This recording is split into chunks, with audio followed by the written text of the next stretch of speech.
Everyone, I'm back with new concept. అదేంటో చెప్దామా? First అది ఆ టాపిక్ ఏంటో తెలుసుకునే ముందు I will give some sentences. I will say some sentences. Okay, if you listen these sentences you will come to know easily.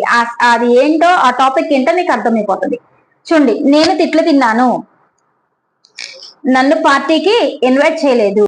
ఇలాంటి sentences అంటే ఇక్కడ నేను సబ్జెక్ట్ ని హైడ్ చేశాను కదా. నన్ను పిలవలేదన్నా, ఎవరు పిలవలేదు? నన్ను తిట్టారు అన్నాను, ఎవరు తిట్టారు కదా. ఇది సబ్జెక్ట్ ఎక్కడుంది? హైడింగ్ లో ఉండింది కదా. వీటిని ఏం అంటామంటే ప్యాసివ్ వాయిస్ అంటాం. ఓకే, ప్యాసివ్ వాయిస్ కనుక నేర్చుకోవాలనుకుంటే ఫుల్ వీడియో లింక్ డిస్క్రిప్షన్ లో ఇస్తాను, వాచ్ ఇట్. ఓకే, చూడండి, నన్ను తిట్టారు అంటే ఐ వాజ్ స్కోల్డెడ్. నన్ను పిలవలేదు, ఐ వాజంట్ ఇన్వైటెడ్.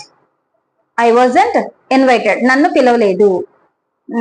అదే నేను తిట్టాను వాళ్ళంటే ఐ స్కోల్డెడ్ అంటాం. కానీ నేనే తిట్లు తిన్నాను, నన్నే తిట్టారంటే ఐ వాజ్ స్కోల్డెడ్ అంటాం. ఇచ్చట పెరుగు అమ్మబడును, పాలు అమ్మబడును అని ఉంటవి కదా, అవి వేటిల్లో ఉంటాయి? ఓన్లీ ప్యాసివ్ వాయిస్ లోనే ఉంటాయి.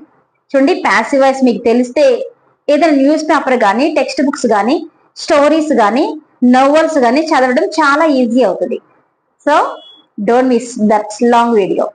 Thank you so much. Have a nice day. Keep watching.